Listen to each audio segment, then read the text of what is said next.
Good evening, everybody. Alan may have told you, I don't know, but I just came in from Sacramento. And my wife and I testified at a health committee meeting, and I will tell you, you have to have good exchange of information to understand what you're trying to deal with. And that's why I'm here tonight, so that you will understand how to make a law. We are in the process right now of making a law, and it's pretty exciting for people who have not had a voice. So if you guys think you want to have a voice, you can't yell and scream in Sacramento. You have to raise your hand, and you have to be acknowledged, and bring your ideas forward. That's what we did, and I think you'll be surprised what you can do if you push things forward, if you learn about it. And we are in the process of learning about this right now, because we have, let me just make sure. Good. AB 2338. That is a law that comes from Santa Clarita. It is from here. The people here brought this law to Sacramento. And when you are a city councilman, you deal with the things at city council. You don't deal with Sacramento and Washington, D.C. So we knew that one of the laws that we wanted to put out there was a law related to health care based in the state. So guess what? There it is. It's on the board. And guess what? It affects everybody in this room. Everybody who feels they have a right. We have figured out you don't have a right, and we're trying to give that back to the people. So please try to understand what we have done probably the last 3 to 4 months. That's all it took. It took since October of last year for us to speak yesterday at the health committee, the Assembly Health Committee. And if you can do that in 3 months and change the way we live, not just in Santa Clarita, but throughout the state, how great is that? That's a lot better than yelling and screaming or putting up signs. Most of you know I've been there. Most of you know we picketed the hospital. We rallied at the hospital. And, to us, we didn't get our way. We lost that battle. But that's okay, because we learned the right lessons from that to do this. So listen to what I'm going to say and how we've done it, and we'll be happy to help you. If you have some gripes and something specific, we can maybe turn it into something that you go to Sacramento for and give testimony like we did yesterday. So let's move forward, and I hope I remember Alan. Nope, that's not me. So as most of you know, I'm a physician here in Santa Clarita. I've been here for 35 years. I've done house calls for seniors. I've served on different committees throughout our community, and there was one committee that I served on, and I can't tell you the name of the hospital because it's confidential, and you can guess that it could be Providence, could be Northridge, it could be the VA, it could be all of you, it could be Henry Mayo, it could be any of those hospitals. I can't tell you which hospital it is, but it happened here in Santa Clarita. I served on a committee, and in the committee, and I'll describe it later, but in the committee, it was a relationship with family versus lawyers and the hospital and a medical group. And the family lost the battle. And they were upset, they were crying, and one of the family members said, there ought to be a law. That was 3 years ago. And I learned through that time from Santa Clarita. I went to a county agency, LA County Commission for Older Adults. I became the president of this commission for 2 years. I learned the system, how it works in LA County. And because of that, I had to go to the state. And in the state, I learned how the upper commissions did their work as well. They didn't yell, they didn't scream, they brought laws forward for older adults. That's why I was there. But there's an agency called California Senior Legislature, and I was elected to that. Both my wife and I were elected to that. And in that, they teach you how to make laws, and that's what we did. We made a law, and we presented it, and I have the timeline here. So in October, we presented to the California Senior Legislature our bill, which was AP4, and we brought it forward in October. There were 29 laws presented by this California Senior Legislature, and 10 of them moved forward from that legislative group to the state legislature. And those 10, in January and February, we had not walk the halls this year, but usually we knock on doors and say, we have legislation, 10 possible bills, proposed bills by us. We did that, and 8 of our bills, proposed bills, were accepted and authored by different legislators. Ours was too. So ours in February was authored and introduced into the legislature on February the 16th. And that was given the title AB 2338. And so this bill was presented, and then it was brought to committee, and I don't understand everything yet, but brought to committee, and this Judiciary Committee asked us to present it there. We presented online, and then 3 weeks later, we had to present it yesterday to the Health Committee. So the only unfortunate thing was we couldn't do it online. We had to do it in person. So we went up there, and that's why I'm tired from the drive, but I will tell you, yesterday was one of the greatest experiences of my life. Why? Because our voices were heard.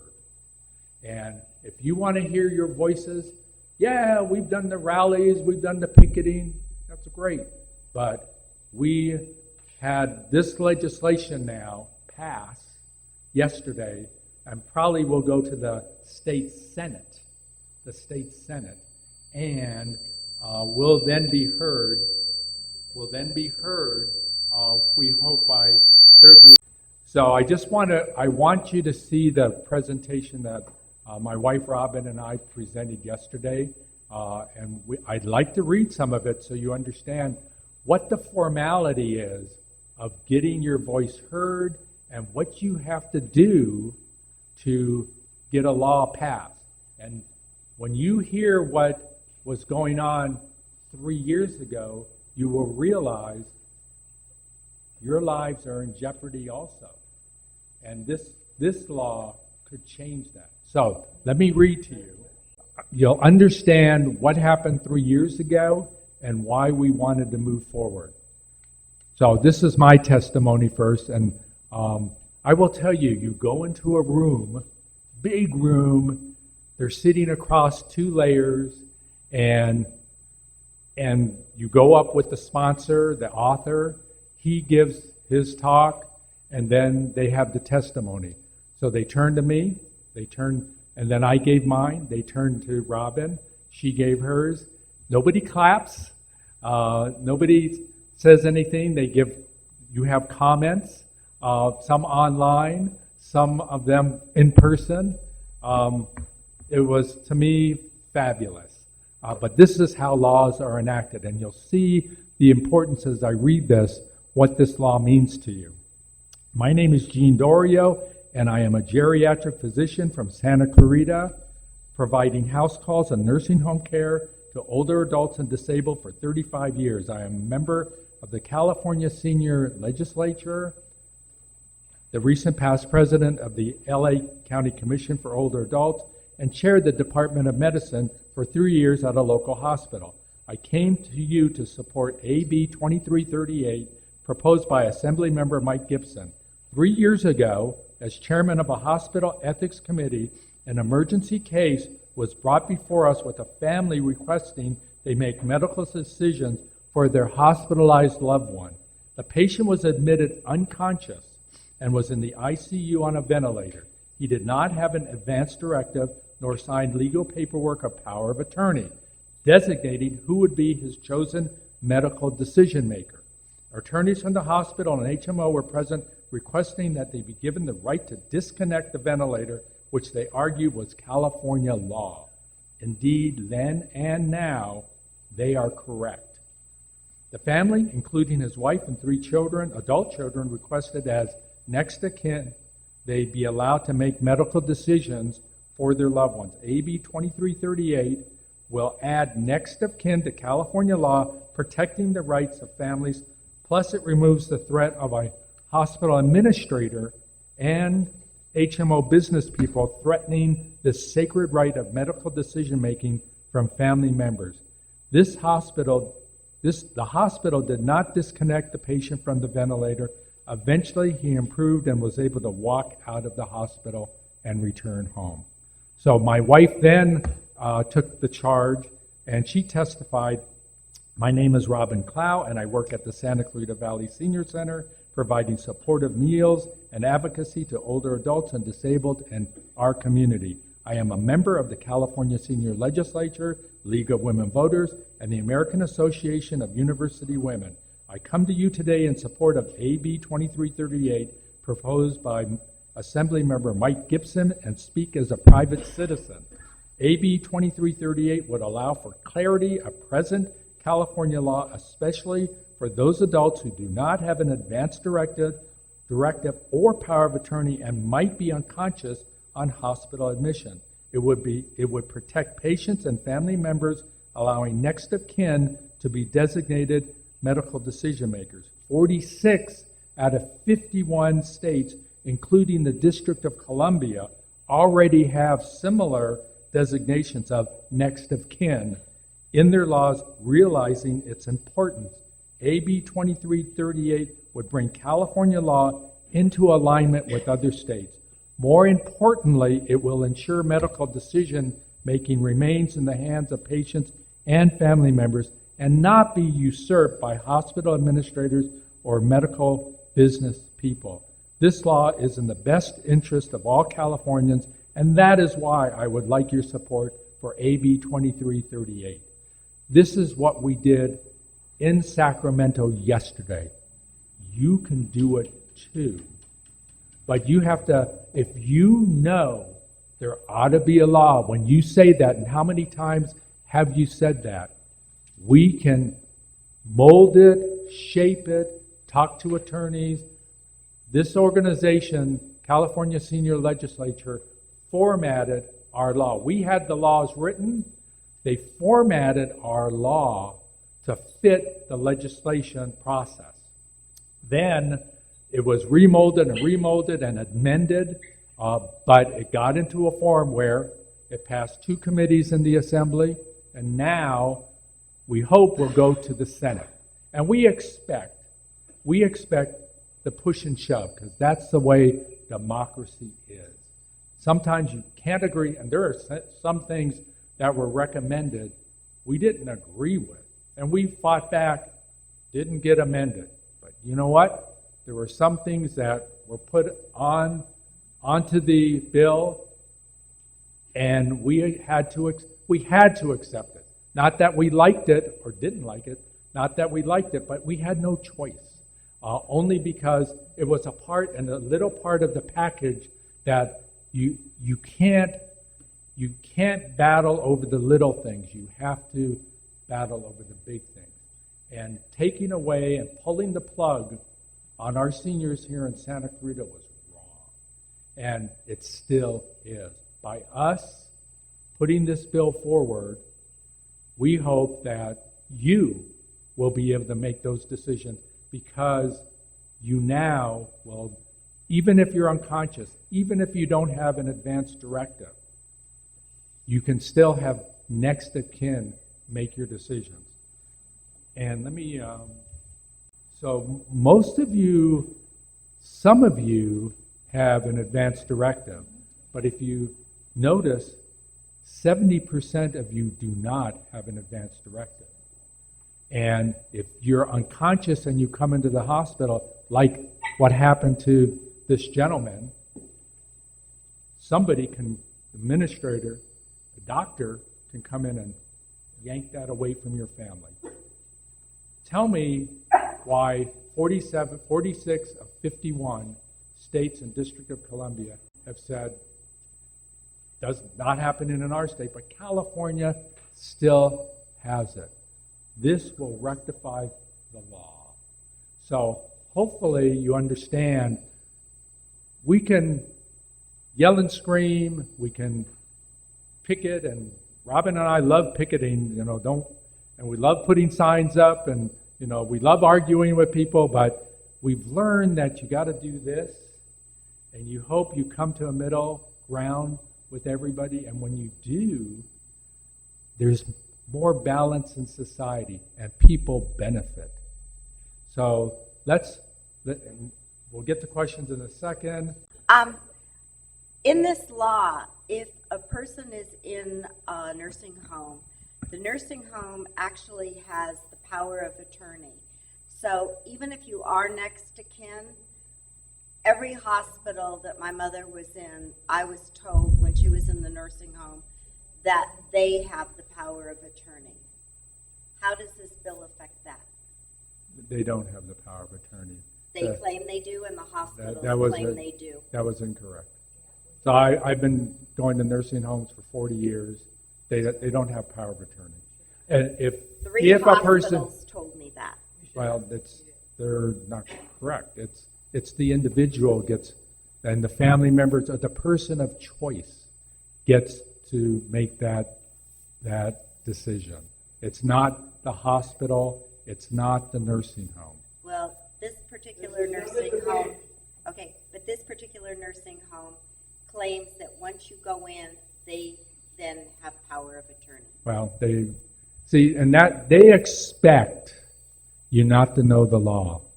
And what we're doing is that's right. They don't care. We are clarifying the law to make sure that everybody understands that. All we're doing on this law is simply adding next of kin. You said 70% don't have an advanced directive, right? Correct. Okay, so this is just what's going on with us. My mother has cancer, and she believes she's written it out. With this law, the advanced directive oversees what the hospitals are saying or doing? No, if you have, in this situation, if you have an advanced directive, you're fine. And that's what we will move forward on. We will work, and Robin works at the senior center.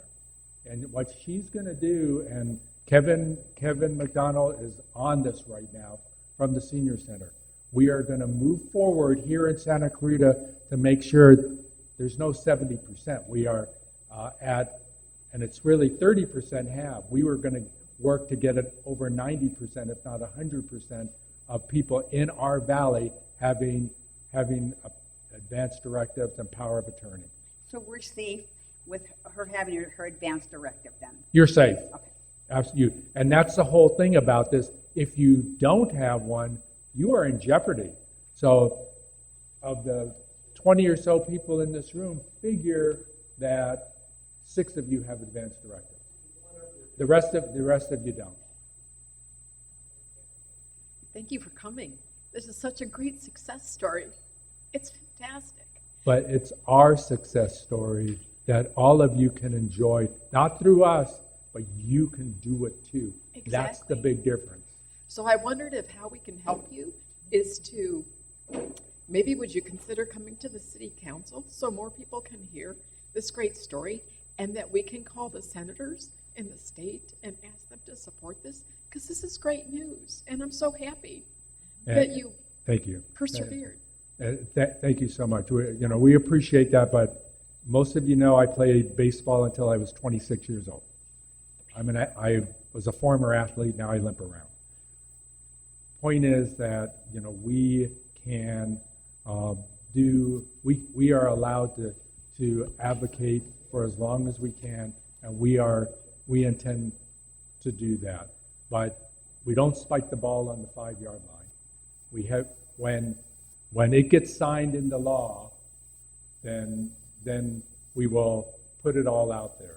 But right now, it's gone through the assembly. We hope we're finished there, and then it should go to the Senate. If it gets through there, it meshes together with all the amendments, whether we agree or disagree. Once we get there, then it gets signed. And there are many things that can block it. So that's why sometimes, they said to us, they said, you can go, but you can have somebody read your testimony. You all know that coming here tonight, going to city council, I've been there with you guys. It is being present makes a huge difference. David? David, yes. Doctor, thank you for a great presentation and for a great subject matter. Thank you, David. I'm an estate planning attorney who writes healthcare directives. So my question is, how does this law account for the old race to the bed, where there's going to be, the hierarchy of next of kin, where there's husband and kids and grandkids, brothers, things like that. How does it account for the race to the bed? We had, you're right, we put next of kin in, and then right away before we took our first step, they wanted to, what is next of kin? So we had to define it, and then they readjusted it and made it more modern for today, because domestic partners now is a part of it, and friend or best friend is a part of it. So we have done different, we have attempted to define this a lot better. But you're right. If you want, go look up AB2338 and make sure you put in 2022. And if you do that, then there should be a bill information, and you can click on the amendments and everything that has been done. It wasn't updated today from yesterday, but it will be. So it's kind of exciting, because if you get to do this, this is, city council is fine, and they do, but to do this, to have that voice, be a part of that, because it is fun. And when you make signs and do all these things, I tell you, it's great if you feel good, but you feel weakened because nothing happens. This way, we are empowered.